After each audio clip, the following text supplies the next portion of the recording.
for banging themselves. Hello and welcome to this latest episode of the Gull'S View. 1-0 win over Hemel Hempstead. Important 1-0 when we go into it because I think that was a really big test and not just football reasons, just the weather. I'm joined by Tom, now I'm joined by Clive.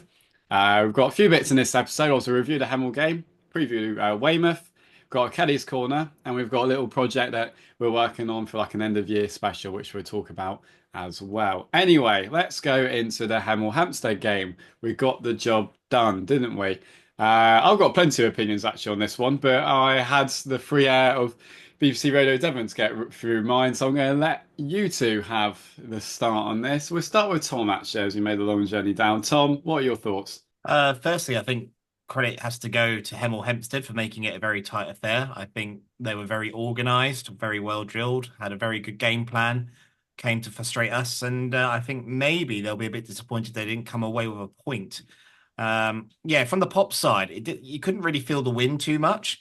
Um, so yeah, obviously it was a very tough conditions out there on the pitch.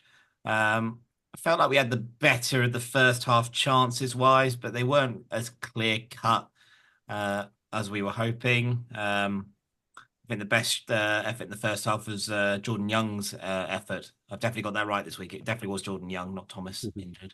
Yeah, smashing the woodwork.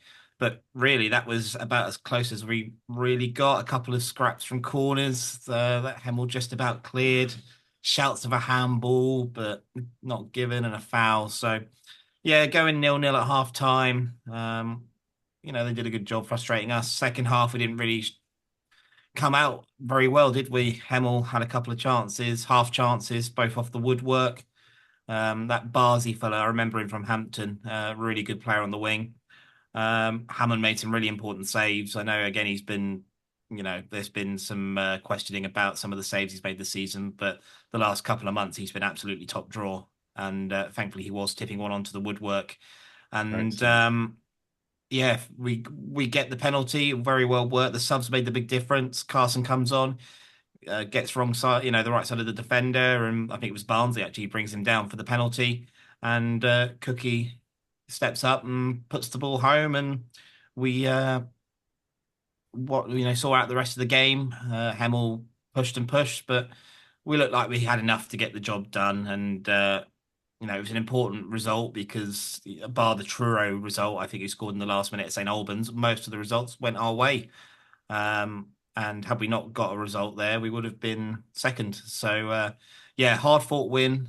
Really good crowd once again. I know they were going for 4,000, didn't quite get there, but I think 3-7, considering Hemel bought Great effort. 25, was a great effort. So I think it's the second highest attendance of the season at home for us, just before Christmas. So fantastic, fantastic effort once again. And yeah, top of the Christmas tree. That's fantastic. And fingers crossed we can carry on the momentum going on into the festivities. Traditionally, it's one of the worst weekends in the calendar, isn't it, for crowds? Christmas shopping Saturday, and to actually get up to 3,700, it's a really good effort. No help whatsoever from the away contingent, obviously, as normal in this division. Well done to those who did make the travel though. Very, very well done. Yeah, fair enough. Yeah, I suppose. Just thinking about the game. I mean, it is the sort of game you tend to win when you're top of the league and you've got a big crowd in it. Really, it wasn't one where the referee gave us any particular decisions. Nobody's moaning about the penalty. It was a bit of a soft one to give away. They'll be gutted because they played ever so well.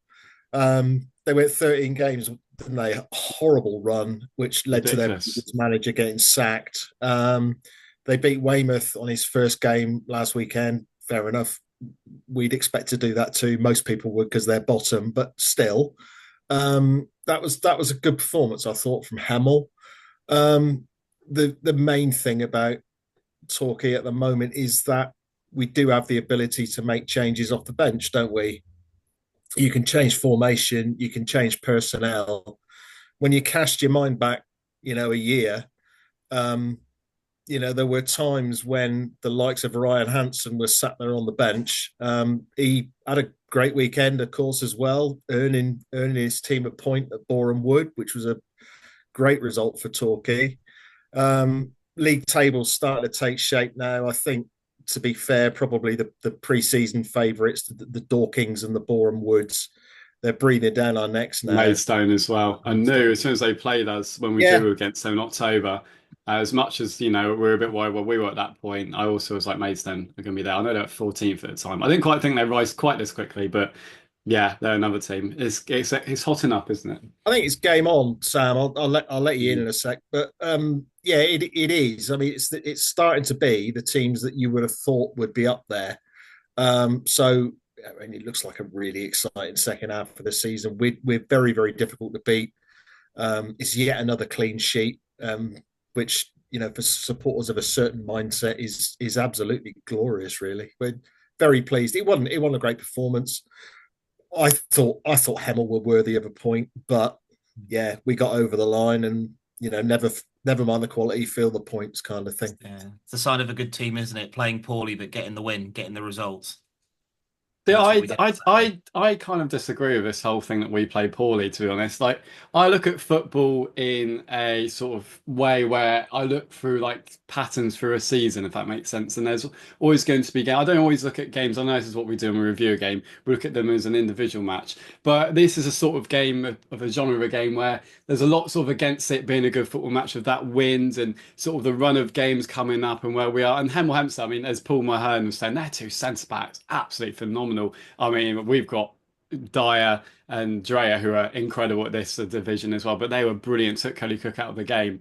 And yes, we were a bit sloppy at times, but like neither team really got grips of the win. Their keeper spent the whole game sort of putting it, floating it, and getting it stuck. When we did try and flat kick it, it will go out for a throw in. It wasn't great from Torquay at times. I was a bit disappointed we didn't get Jenkins Davies into the game, but a few of our creative players did just have off days. Big shout out to Omar Musa. I thought even though he didn't create loads, some of like the tackles getting back, he gets forgotten about at times, like that sort of work rate he puts in. And our new signing looks a really tricky player as well. I thought Finn Tonks did really well coming back in. I thought it was a very solid performance, really. And I always felt that Torquay were going to start doing enough. I will take my claim actually because when Matt Carson came on, I did say on commentary that I have a good feeling he's going to impact the game, and I just kind of felt like he did instantly. When we've got a squad like this is the beauty of what Paul Watson is building and what the board allowing us to have this squad is building is that a couple creative players just wasn't quite um, there, and we managed to bring on Matt Carson, who has been managed throughout the season, and he was hungry and ready for it. You've got players who can come in, and the players that come off the bench are impacting, and that is absolutely fantastic. Really, I think it's just go for it now. I think I thought it was a really, really important victory, an impressive victory as well. I do feel like even without that penalty, we were starting to sort of get there.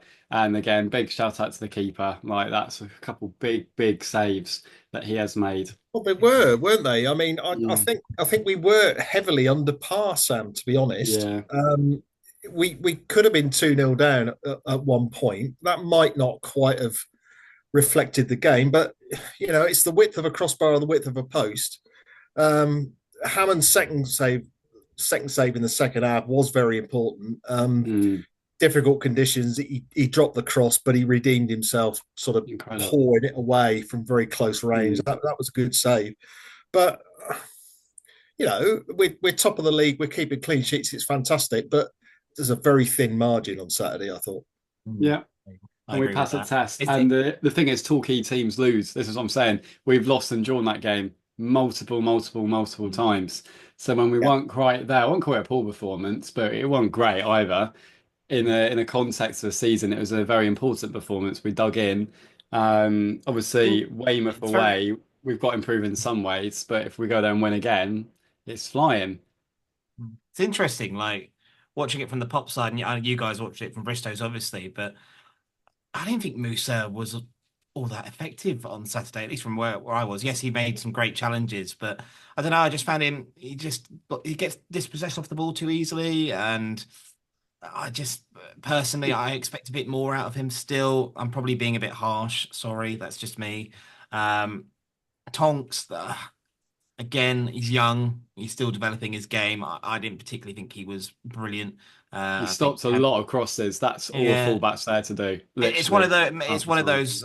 Maybe I have to watch back in its entirety. But yeah, just didn't get the feeling we were a like enough in the first the start of the second Oh, it half. was Sorry. frustrating. Yeah. Yeah, it's interesting how, you watch the same game from different perspectives, and but at the end of the day, like we were all expecting a goal fest, and again, credit has to go to Hemel Hempstead for really making us work for that. Um, and again, that's just what I say. With the standards at Torquay United now are we're expected to. We're on such a good run of form at the moment. We're expected to, win these games, and these are the types of games I get nervous about. I actually think we do better against those sort of around us, against the Dorkings, who actually come and, try and, get the 3 points at play more. But just to go in unbeaten all, at home this season, and just the good vibes about the place. Um, we're gonna, if we're gonna go up and win this league, we're gonna have to grind results out. And the second half of the season, we've still got to go away to Dorking, we've still got to go away to Maidstone, we've still got to go away to Weston, we've still got to go away to Worthing. So again, big games coming up next year. But we're 2 points clear. We're in pole position, and it's important for us that we, don't take off the gas. We've got to keep going. We've got to keep getting these results. These teams are going to be playing each other, I think, over the festive period as well. So it's an opportunity for us to stake our claim at the top of the table. So it'd be interesting to see how we go over Christmas. That Truro game is going to be massive in front of Mm. another big crowd as well. I'm hoping there'll be about 5,000 there, especially with the away end open as well for home fans. Yeah, and sure, I should bring out a few hundred, hopefully. Yeah, I am really looking forward to that one, Tom. Yeah, I agree. Yeah, I definitely, yeah, I do. It was one of those actually, in fairness, where if we had that performance 2 months ago, maybe I'll be a little bit more worried then than I was now. But now I like know we've got these sort of more creative players as well to bring on. Yeah, no, I do agree. I do feel in the final third we didn't quite get our game together. Or Cody Cook was got taken out of the game. Really didn't help that everything.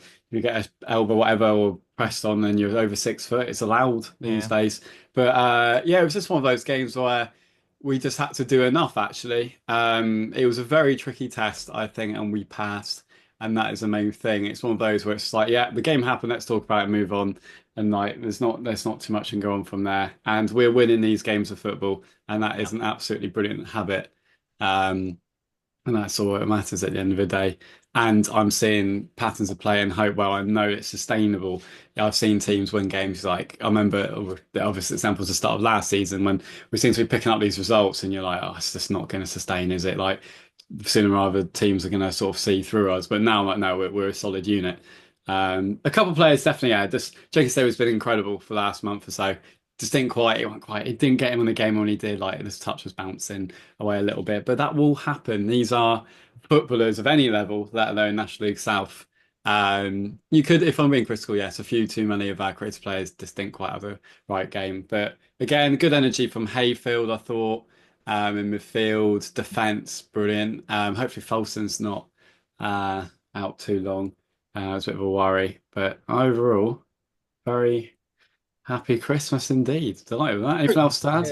Yeah. I'd be surprised if Folston plays at Weymouth. I Mm. thought he looked. Twisted ankle or something, didn't That did it? that I'm did look surprised he like carried on, to be it. honest. Mm. He gave it a good go, didn't he? But he wasn't right. I think Weymouth is a sort of game you might get away with that though, because you've got Carson to just slot back in there, and he does offer more of a threat actually going forward than Falston. So it could be that's all good for us. I'd like him back for Truro. Mhm. Yeah, definitely. Can I just say I thought Dreyer was outstanding again on Saturday as Yeah, well. amazing. I just think he's absolutely. Him, Although so good. there was there was a shout potentially of a handball from him. Michael Westcott picked it up on from the highlights yesterday. After we went a goal up, it was that goal mouth scramble. He's lying on the floor, and it does look like he might. His hands down there, and he's trying to kind of get it away. But I think he's got very lucky. It's just come off his chest, I think.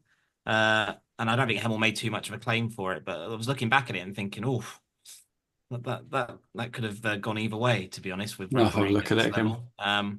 But I just think he's been, the standout this season. So Absolutely good. brilliant young lad, and hopefully there's not many clubs looking at him because I could say with a few for us at the moment because we've got some good players and they're doing really well, and the Yellow Army again, absolutely outstanding. I really hope we can get 5,000. I hope the owners don't view that because we only got 3-7 that it's a failure. I actually think that's a really, really good effort, as we've mentioned. As you've said, Clive, it tends to be quite a lowly attended time of year before Boxing Day. So no, I think full credit to, the ambition from the Brink Consortium to try and get the fans in. And I think they've done a magnificent job. And yeah, get your tickets for Truro on New Year's Day, Yellow Army, if you're going, because I think it's going to be some crowd there. Actually, get your tickets for the away game as well. They've Mhm. they've started to sell. And Truro are about to have a rethink this week. I don't think they were going to segregate it, but they've said that they are doing now. So it probably wouldn't be a bad idea to get in early. I know it's several months away, that game, but tickets could be gold dust by that point, I think. Um, I agree with you about the about the crowd. Um, I think 4,000 was a stretch target. It was a really good initiative, and it might well actually have put a couple of hundred on the gate. So fair play, it showed ambition. I mean, it was you're struggling to get 4,000 Torquay fans the week before Christmas. Let's be honest, but the crowds have been great, and we do need them. We need every single person in there. We need people spending money in boots and laces as well. People have been buying shirts, obviously, like they've been going out of fashion, but every penny we can put into the club is going to be really important. Mm. And Dreyer, I think, what I think is massively in his favour is that he's a good footballer, but he knows it, and he has got a sort of innate confidence. You can see if something goes slightly wrong, he kind of knows how to fix it. He just gets where he needs to be. He doesn't panic, and he deals with situations really well. He shows what you'd probably say is maturity beyond his years. Great prospect. Football League player in a few years for me. I just think you have a football league career. I think it goes similar to Joe Lewis, Sam Sherring, players like that. I see him as a similar talent. Yeah, so right, moving to Weymouth. Interesting game. Will be on it. It's one of those cliche. Do Christmas games or games like that? It kind of like league tables go out the window a little bit with these sort of games. It just feels like it's kind of local to the where were we in March when they were doing that lovely gesture for us a little bit. It will be a nice occasion. I am very excited for it. I'm very, very, very excited for it. More than Christmas, I'd say, to be in that away end. But Torquay do have to manage the occasion. We can't be going there and giving them confidence at the start. We've got to go and manage the game straight in, which is the case with basically all these games. But definitely that one, because the Weymouth will be very much up for it. It is a complete free hit for them in that sense. They will. It's a sort of game they need and they will thrive on right now, I think. Yeah, let's Yeah. not forget, they went to Yeovil in I know it's the FA Trophy, I know it's Yeovil, but they did go to Yeovil and they did win. So Yeah. for the big games, the localish games, they up it. They do up it, and I just hope that the Yellow Army again do turn up in great numbers. One, because let's not forget the fantastic gesture Weymouth did last season, and that away end, it makes a great noise. Sadly I can't go this year, work commitments, but I think that what you can get 1,800 in the away end over the seated and the standing. So hopefully, we'll have loads there. It's the travel club have got 2 coaches going. I know that for sure, which is fantastic for them. Absolutely thrilled. I remember when they're taking minibuses to games, so fantastic for them. And like you said, Sam, we've just got to manage the occasion and just, show why we are currently the best team in the division. Let our footballing ability take over and let's get a big win there. But they'll be up for it as well. And yeah, you can't go in thinking it's going to be a walkover. I agree. I think you said it all. Really, they probably will raise their game, but it's top versus bottom, and they have been dreadful all season. And we will go into that game hot favourites. What we need to do is avoid complacency. If we play 85% of our ability, there should be a couple of goals in it. Really, I'm really looking forward to it. I've got some really good memories of Weymouth a couple of years ago. Um, it just wasn't a very good season. It was towards the end of Johnson. I don't think it was last year. It must have been the year before, perhaps. Was it We 2-1 went win? there. Yeah, Yeah, I love that. Armstrong scored, didn't Sinclair he? Armstrong, That's it, yeah. yeah. Love Yeah, that like away day. that really like reignited Our my sort season. of joy in going to away games, really, because Yeah. you could stand behind the goal, have a sing, and it was great fun. We do owe Weymouth a debt of honour. I suspect it's more likely to be repaid at the home game in some way. If we were to make a financial contribution, obviously the gate money at Plainmoor is going to be a lot more than it will be at the Bob Lucas. But that's something that I know the board have got in mind, and that absolutely needs to be done because just for anybody who doesn't know, and I'm sure most people watching this will, the week after our administration was announced, Weymouth, God bless them, said, okay, well, for every Torquay fan that buys a ticket for this game, we'll give the trust a fiver. The trust then gave that money straight to the club, and it was an important financial contribution at the time because you kind of forget. It's easy to forget in the sort of euphoria that we're all experiencing at the moment that in February and early March, nobody had any idea what was going to happen next. None of us knew we'd be sat here this Christmas with a team to support. Yeah. So thank you, Weymouth. We look forward to seeing you again. No, very nicely put, Clive. Going forward as well. So New Year's Day, there's a plan in place that, as Clive mentioned last week, that we are going to be in boots and laces beforehand, just for the game, just after the game before, sort of a televised game. We're just going to kind of do a little bit of a preview to the game. Hopefully, maybe get guests as we go. Just give it a go. People can join in as well. Just something that just to keep people in boots, of course, and add to the match day atmosphere. It will sound. I've missold that, really, haven't I? It'll be very good. Well, I was going to say for older viewers, if you remember the Parkinson show, for people who are staying up late on a Friday night now, Graham Norton, it's going to be nowhere near as good or professional as either of those productions, right? But we're looking forward to it. We'd love to see as many of you as possible. We'll try and put a smile on your face, and then let's go and stuff Truro. That's the plan, really. Yeah, Sounds I good. agree.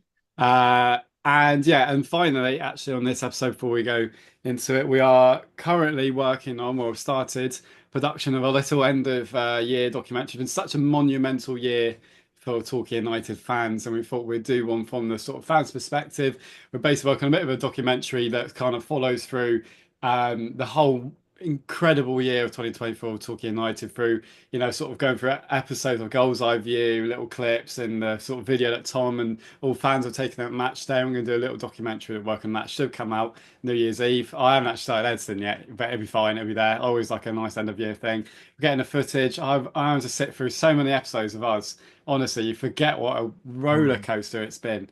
Absolutely amazing year. So that'll be something to look. That'll be one for me and you, Swally, won it towards the end of the year.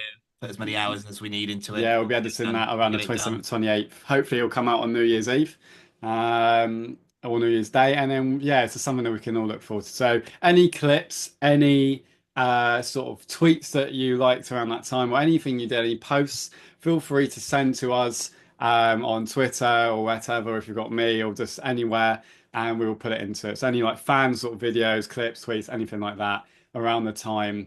Then and we'll do that. So that's something to look forward to. Better go into my corner, hadn't we, before we wrap this up? Oh yeah, Kelly's corner. Can't forget the corner. Can't forget the corner. Take us away, Kelly.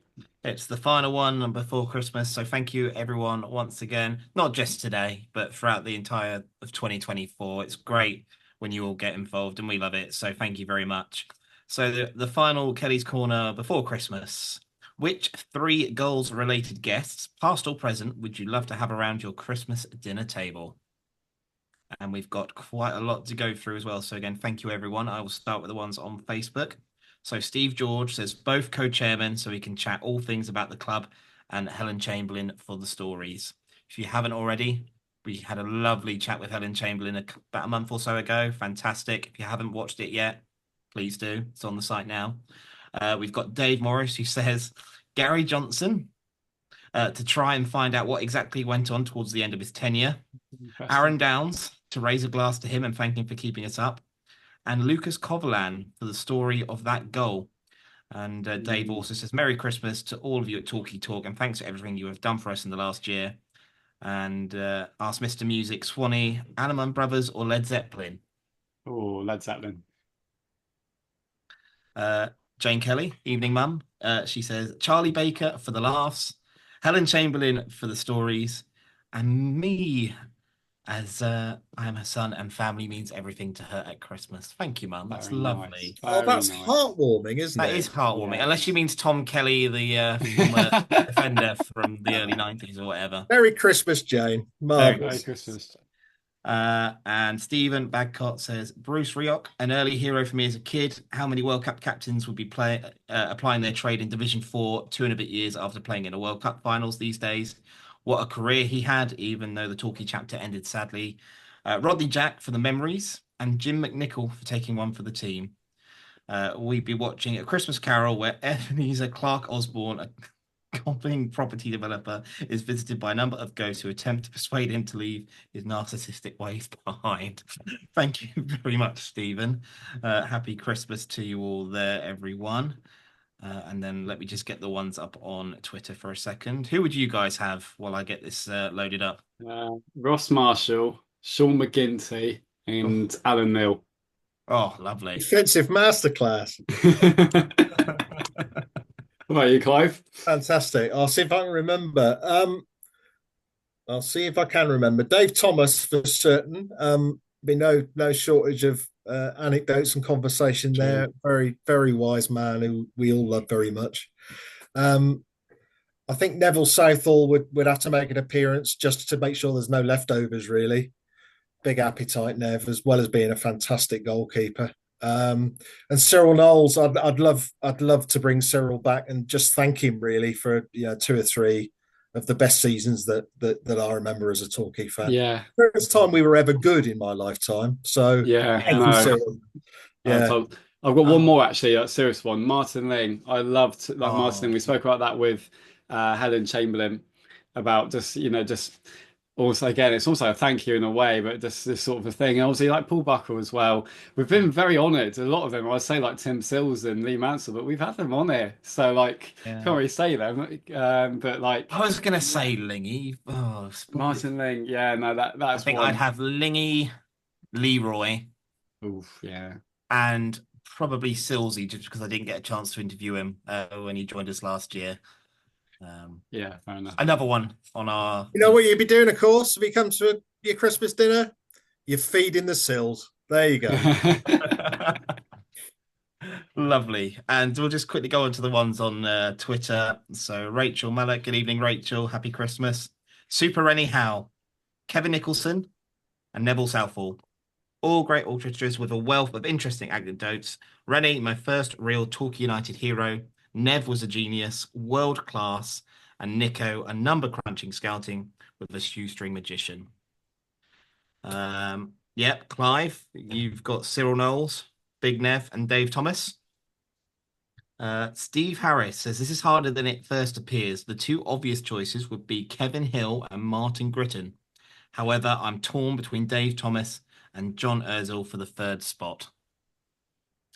Joe Lovell says Mike Bateson, some decent insights guaranteed.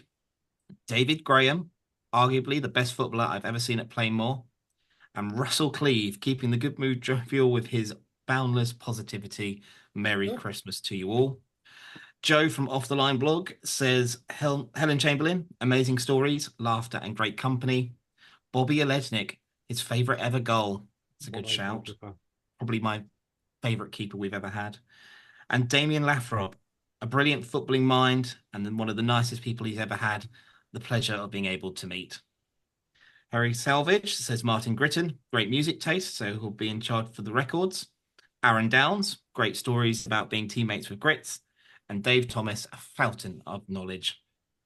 Robert Youssef says Guy Branston, Leroy Rossinier, and Nico. Think they'd all have great stories to share. There's Ollie, who says Austin Booth, who doesn't love a local player. Lee Sharp must have some brilliant stories. And Akin Femwa, some brilliant stories and seems like a nice and funny guy too. Max Cochran says Ali Omar, Tope Fadahunzi, and Dylan Crow. Do I really need to explain myself? Well, it's part of mine.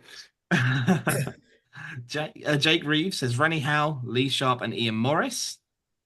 Matt Late says anyone choosing Clark Osborne and Gary Johnson this Christmas. Merry Christmas, gents.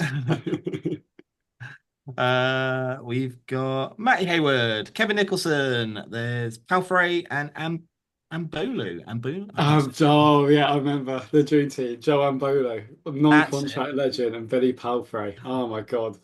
The explanation of that, I've had this explained to me because Matty is down for Christmas. Apparently, that was what can only be described as a slightly understrength bench Yes, it was. for an away game at Chester. Yeah, it was. In some circles, it's gone down in legend. I understand. It has. It has indeed. What a time. What a time What to an be era. alive, eh? And finally, there is Alan on Facebook says definitely Kevin Hill and Kevin Nicholson, quality guys with real experience and tales to tell. Third would be Robin Stubbs, who got me into watching Torquay United many years ago. And that is all the Kelly's Corner that I've got. Clive, any on Blue Sky I might have missed? I've been monitoring Blue Sky. Yeah, absolutely. Alan Wills has been in touch and he's rolling back the years. Mark Lorham, Matt Elliott, and Phil Lloyd were always good for a few beers around town in the early 90s. And I bet they have plenty of stories to tell, especially with the direction of Matt Elliott's career. So thank you, Alan. Merry Christmas. And Steve Saunders has gone for Mike Bateson again, saying interesting perspectives for the Bryn Consortium. Hells Bells, great stories, including on your podcast, it says here. Yeah. And Kevin Hill, he's here, he's there, and he's at Steve Saunders' lunch table. So there we are. Love that. Kevin Hill would be brilliant. Me and Clive had the beauty of having him in hospitality for a bit a few months ago. I could speak to him. His stories were incredible. Absolutely loved it. Absolutely loved it. So yeah, Kevin Hill, that is a fantastic choice. Need to get him on here. We've got to try and get him on here at some point. Come on. Yeah, come on here. Yeah. Yes, absolutely brilliant. Predictions to round off this episode. I'm going to go for a repeat of a couple of years ago, a narrow 2-1 victory to Torquay. Clive. You've done me there somewhat. Can I go 2-1 as well? Yeah, go on. Tom. Oh, you negative lot. I'm going to go 3-1 Torquay. Negativity used to be predicting a loss. Now negativity is only predicting a 1-goal lead. Look at that. What a 12 months it's been, eh? What a 12 months it's been. There we are. Thank you so much for watching. Thank you so much for all the support. I hope all of you have a lovely Christmas. I know Christmas isn't the easiest time for everyone, so make sure you're keeping checking on each other and looking after yourselves and all that as well. And hopefully we'll see many of you at Weymouth away on Boxing Day. Thank you so much, and we'll see you in the next episode. Here's Hargreaves, chance for Torquay. Hargreaves, the captain! He stays on side. Carlisle checks instead. He's looking for Benyon.